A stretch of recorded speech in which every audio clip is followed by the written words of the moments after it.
for shareholders.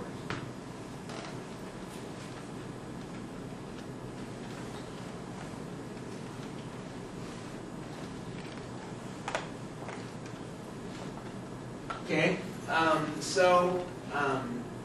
you know, one additional gain is going to be increased monitoring. So when a company takes on a large amount of debt, then, you know, there's strong incentives to get very careful outside auditing by lenders and the venture capitalists or LBO funds involved. So basically, you know, what you're going to see is, you know, people are going to come under a microscope based on the fact that they have to make debt payments. You know, I mean, in a normal public company, if they're profitable, what you're going to find is that as long as they're not losing money, you know, things can go by the wayside here and there and not be a big deal.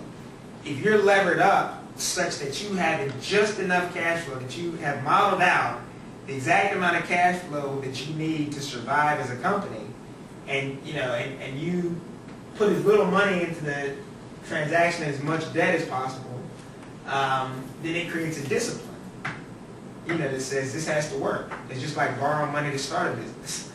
You know, your finances in your house run a little different than they ran the month before you borrowed money to start a business.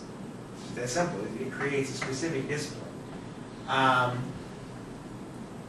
You know, and so,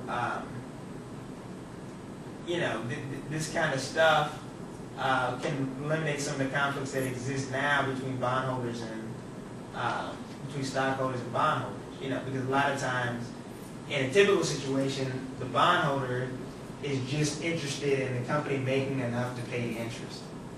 You know, and so, you know, that's what they want to focus on. But, you know, in a situation where the company is levered up to the maximum it can be, everybody's aligned perfectly based on the company's survival and progress.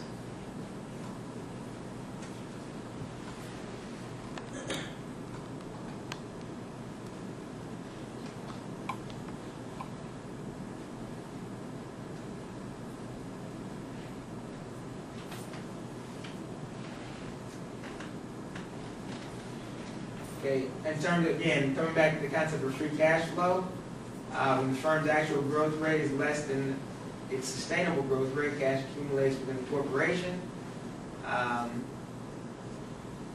Although this belongs to shareholders, it is controlled by the management. So that's just an indication that that high debt eliminates this situation. So in other words, if a company is growing naturally, if you will, right, then the cash they have should be, one or two things should happen to it. It should either be distributed to shareholders or it should be reinvested in the company. So somehow they should be doing something as far as R&D, as far as investing in capital expenditures for property, plant, equipment, something to actually continue to grow the company. But when you see cash accumulating, that means that, you know, they're making money, but they're not really utilizing the money. So the idea is that this money should be distributed to shareholders in an ideal world.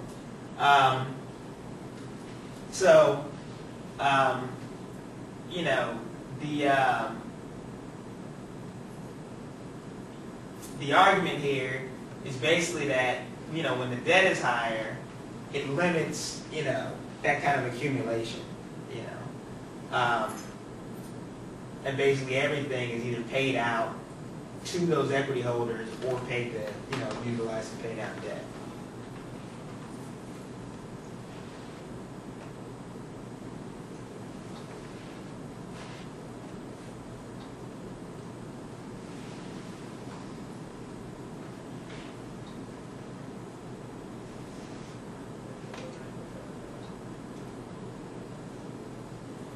Okay. So again, the trade-off here,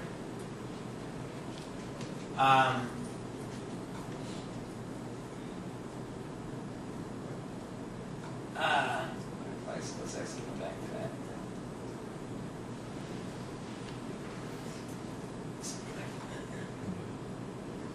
Zip chart has something to do with what we discussed in revenue section.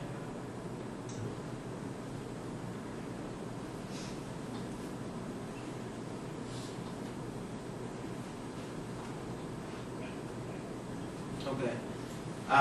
So just in terms of empirical evidence, LBOs can obviously be profitable for new owners. Kohlberg Kravitz earned an annualized 60% return thus far in LBO transactions, and they're one of the best known PE firms.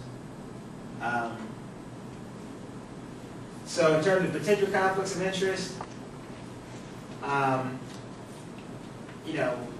management are insiders, and they may make deals at the expense of minority shareholders. So, at the end of the day, management has to give an opinion in a public company to the shareholders, for them to vote on whether or not a particular transaction takes place. Unless it's a hostile transaction. But because management are insiders, they can do deals, if they're included in the next deal or in the next phase of the company, then they can do deals that may not be what's best for the company overall, or particularly for the minority shareholders in the company. So they can do something like, when they know they could have gotten $12 a share, they sell for $10 a share because they're going to get a fat severance package with this buyer, versus buyer 2, who would have offered the shareholders $12 a share, but who was going to cut you with no severance package. Or buyer 1 wants to retain me as the CEO, and they only want to pay $10 a share. Buyer 2 wants to pay $13 a share, but I know they don't want to retain me as the CEO, so I take the worst offer to preserve my position, even though that's at the expense of the shareholders who are left out there. So potential conflict there. Managers have better information than shareholders. So again, the potential buyer doesn't come and talk to 4,000 people. They talk to the CEO or whoever. Again, in the deal, it's not hostile. In a hostile deal, they take it straight to the shareholder and say, we're willing to buy it for X. Sell or don't. Managers often have majority voting rights, and again, that's in situations like with the IT services company we're selling, where the CEO owns 20 to 30% of the company. So, although he doesn't have an absolute majority, Bill Gates would have majority voting rights at Microsoft.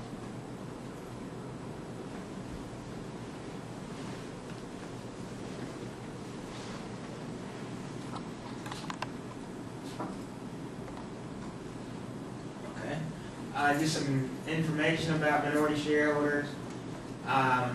For offers that end up getting withdrawn,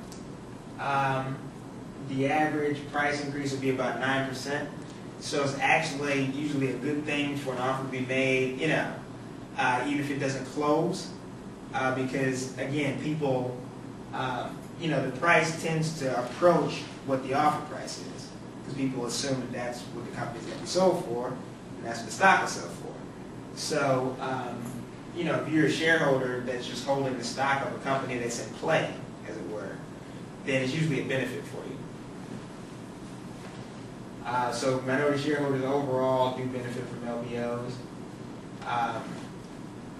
It's just a matter of who benefits the most, in these kinds of situations.